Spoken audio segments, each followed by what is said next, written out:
महसूसता की शक्ति द्वारा स्वपरिवर्तन करने वाले तीव्र पुरुषार्थी भव। वरदान बहुत ही प्यारा है। तो बाबा कहते हैं इसमें महसूसता की शक्ति, ये बहुत बड़ी शक्ति है। कईयों में ना महसूसता ही मरने लगती। बचपन में हम बड़े सेंसिटिव होते हैं, बहुत महसूस होता है। धीरे धीरे इतनी ठोकरें हम खा लेते हैं, दुनिया की, लोगों की बातें सुन सुन के पथरा जाते हैं। महसूसता होनी फिर कम हो जाती, बुद्धि रिफाइन नहीं रहती, डेड हो जाती। तो हमें बुद्धि को डिफाइन करने आए हैं या डेड करने आए, है ना। और बढ़िया सूक्ष्म बुद्धि हो हमारी तो महसूसता होगी, इवन संकल्प तक झलकेगा आपको। अभी तो वाणी भी नहीं झलकी, कईयों को वाणी पे भी संयम नहीं होता, कुछ भी बोल जाते हैं। लेकिन यहाँ पे जो महसूसता की शक्ति वाली आत्माएं होती हैं, उनको एक एक संकल्प भी दिखाई देता है कि मेरे अंदर क्या संकल्प चल रहा है। लोगों को कहाँ पता होता है कि हमारे भीतर क्या संकल्प चल रहा है। तो संकल्प के लेवल पर चेकिंग करती हैं ऐसी आत्माएं, वो सूक्ष्म बुद्धि की होती हैं और उनमें महसूसता की शक्ति बहुत होती है, सेंसिटिविटी भी होती है और रिसेप्टिविटी भी होती है, ग्रहणशीलता भी होती है और महसूस करने की शक्ति भी होती है। और जिनमें ये होती है तो बाबा ने कहा वो ना अपने आप को चेंज जल्दी कर लेते हैं, वो अपने आप को चेंज जल्दी कर लेते हैं, इसलिए उनका पुरुषार्थ तेज हो जाता है, उनकी स्पीड तेज हो जाती है ना। जैसे यहाँ से हमें माउंट आबू जाना है, अगर स्पीड तेज होगी तो जल्दी पहुँचेंगे। स्पीड बिल्कुल मान लो बैलगाड़ी वाली होगी तो कब पहुँचोगे। तो इसलिए तीव्र पुरुषार्थी बनना है। कोई भी परिवर्तन का सहज आधार बाबा ने कहा है महसूसता की शक्ति होता है ना। जब आपको कोई बात दिल को लगती है ना तो बदलना शुरू करते हो। जैसे ज्ञान में आए, मान लो आप में महसूसता की शक्ति नहीं तो आपको पता ही नहीं लगेगा ये भगवान का ज्ञान है या किसका ज्ञान है। आप आओगे फिर चले भी जाओगे, क्योंकि महसूसता की शक्ति की कमी होगी ना, प्रेम की कमी होगी, महसूसता की शक्ति की कमी होगी। तो बाबा कहते हैं जो भी कोई परिवर्तन करता है अपने भीतर, उसको महसूसता की शक्ति होती है। मान लो कोई प्यार करता है किसी से तो वो महसूस करता है, उसको अनुभव करता है, तो उसमें एकदम चेंज आनी शुरू हो जाती है ना। पहले जो चीज़ मुश्किल लगती है वो भी लोग कर लेते हैं। हमने देखे हैं ऐसे केस। लड़की ने कहा अगर आप सिगरेट पियोगे तो मैं आपसे शादी नहीं करूँगी, तो उसने उसी दिन छोड़ दी वो। प्रेम वश जो है ना, इसलिए अगर वहाँ प्रेम ना होता, वो कहता ठीक है अभी मैं तो नहीं छोड़ सकता, वो कहती या तो मुझे छोड़ दो या सिगरेट छोड़ दो। तो उसने फिर सिगरेट छोड़ दी और फिर मौज ले रहे हैं अब।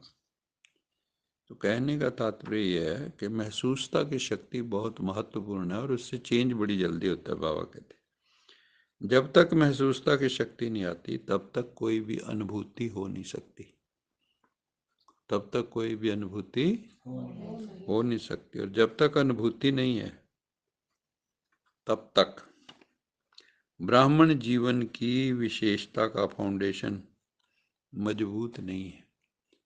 ब्राह्मण जीवन की विशेषता का फाउंडेशन क्या है? अनुभव, अनुभवी मूर्त। बाबा ने बोला तो है अभी, महसूसता की शक्ति द्वारा अनुभव करना। अगर आपके पास अनुभूतियां ही नहीं है, है ना। अब आप मान लो यहाँ आते हो और आप में कोई अनुभूति नहीं, ना परमात्मा की, ना योग की, ना ज्ञान की, ना गुणों की, तो क्या होगा? वही वही वही वैसे के वैसे, वैसे के वैसे। पानी जो कहते हो कुनबा डूबा क्यों। तो बाबा कहते हैं मैं उसको ब्राह्मण मानता ही नहीं हूँ जो जिसके पास अनुभूतियों का खजाना नहीं है। ज्ञान में आते इतनी अनुभूतियां बाबा करा देता है कि कोई छोड़ नहीं सकता फिर। सुबह आके उठा भी देता है, आ जा भाई, उठ जा भाई, है ना। तो बाद में फिर हम लापरवाह हो जाते हैं। अब बाबा कहते हैं अलबेले हो जाते हैं, आलसी हो जाते हैं, कर लेंगे देख लेंगे हो जाएगा, जहाँ सारे जाएंगे हम भी चले जाएंगे, जहाँ लोक लुकाई जाएगी हम भी चले जाएंगे। तो बाबा कहते हैं ब्राह्मण जीवन की विशेषता का फाउंडेशन तब मजबूत नहीं है अगर अनुभूति नहीं, उमंग उत्साह की चाल नहीं। आहा, बाबा ब्राह्मण की विशेषताएं बता रहे हैं। एक तो अनुभूतियों का खजाना हो, दूसरा हर वक्त उमंग उल्लास में हो, खुशी में हो, मौज में हो, मस्ती में हो, खुमारी में हो, वो है ब्राह्मण। उमंग उल्लास की चाल रहे, जब चलता भी है तो उसमें नजर आए उमंग उल्लास है, बात करे पता लगे उमंग उल्लास, चेहरे को देखें पता लगे उमंग उल्लास।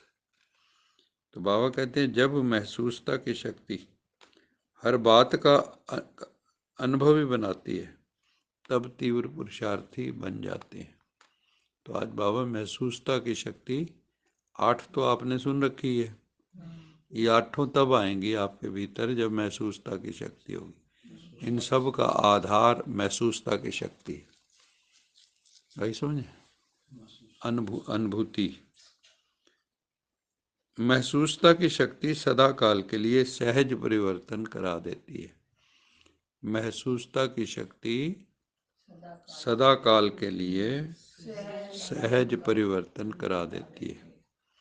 तो इसलिए बुद्धि को सूक्ष्म बनाओ, भगवान क्या कहना चाहता है वो हम पकड़ लें बोलने से पहले, बाबा की मुरली चलने से पहले। एक बार अव्यक्त बाप दादा आए, बाबा ने आते ही पूछा बच्चों से, चलो योग लगा के ये बताओ बाबा आज क्या बात करेंगे। बाबा के मन में क्या है वो बताओ, आज मैं क्या किस बात के ऊपर मुरली चलाऊंगा। पर साइलेंस में जाओ और देखो बाबा क्या मुरली चलाएगा। तो कितनी बड़ी बात है कि कोई बोले ना, आप उसके मन की जान लो, और मन की जान के उसका वहीं समाधान भी कर दो। बोलने की दरकार ही नहीं है। महापुरुषों के पास क्या होता है, यही एक चीज होती है। उनके पास अगर आप जाके बैठ गए, शून्य हो गए, तो वो आपका अंदर तक झांक लेंगे और आपको गाइड कर देंगे कि ऐसे ऐसे कर लो भाई, तुम्हारी साधना तीव्र हो जाएगी। तो हमारे अंदर भी जब महसूसता की शक्ति होगी, साइलेंस की शक्ति होगी, तो हम दूसरों के मन की बात भी जान सकते हैं और आने वाली परिस्थितियों को भी हम पहले ही महसूस कर सकते हैं। वहाँ तूफान आया ना, वहाँ भूकंप ताइवान में, देखी बिल्डिंगें कैसे टेढ़ी होगी सब, गिर भी गई काफी,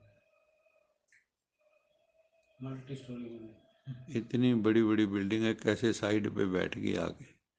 अब उन लोगों ने बना रखी होंगी ये भूकंप प्रूफ, तो इसलिए जो है वो उस ढंग से नहीं गिरी जिस ढंग से गिरती हैं ज़्यादातर जगह पे।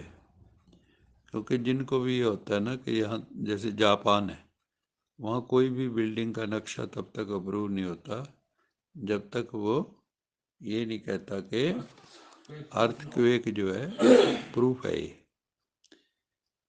तो हम भी अर्थक्वेक प्रूफ बने, हमारी अवस्था भी ऐसे हो, मन में भी तो अर्थक्वेक आते हैं, आते कि नहीं। वहाँ जो है मेंटल क्वेक आते हैं, मन के जो है भूकंप आते हैं वहाँ। स्लोगन है, मेरे पीछे बोलेंगे, स्नेह के स्वरूप को साकार में इमर्ज कर ब्रह्मा बाप समान बनो।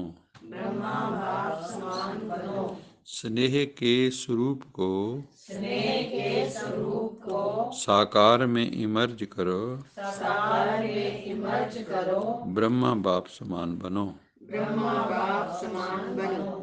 तो ब्रह्मा बाप समान हम कब बनेंगे? बाबा कहता है जैसे स्नेह है ना आपका, वो सोया सा पड़ा है अभी, उसको अच्छी तरह से प्रकट रूप में लाओ। जो भी मिले उसको स्नेह दिखाओ, अनुभव कराओ, है ना। आपका स्नेह सोया पड़ा है, तो स्नेह के स्वरूप को साकार में इमर्ज करो, प्रकट रूप में लाओ और ब्रह्मा बाप समान बनो। क्योंकि ब्रह्मा बाप का साकार में जो ये प्रेम का, स्नेह का संकल्प था, वो निरंतर इमर्ज रूप में रहता था।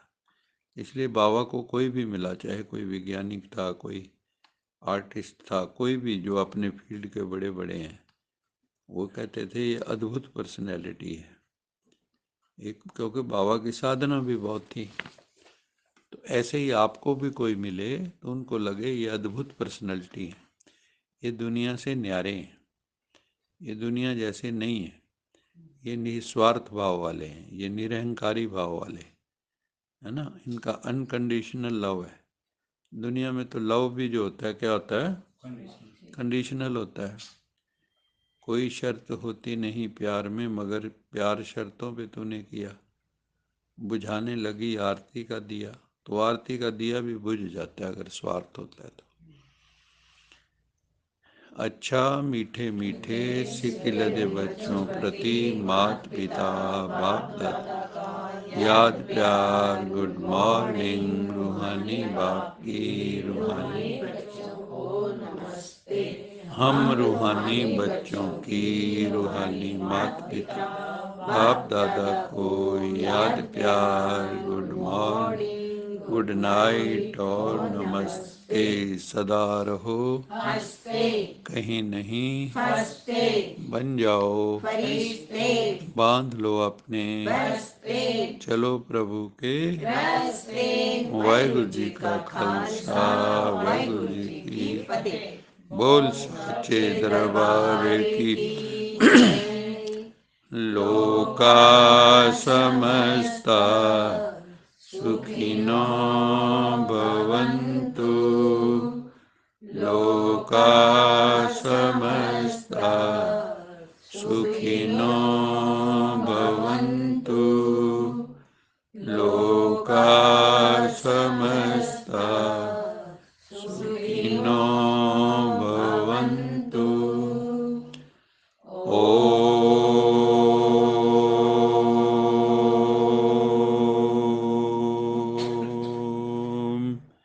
शांति शांति शांति।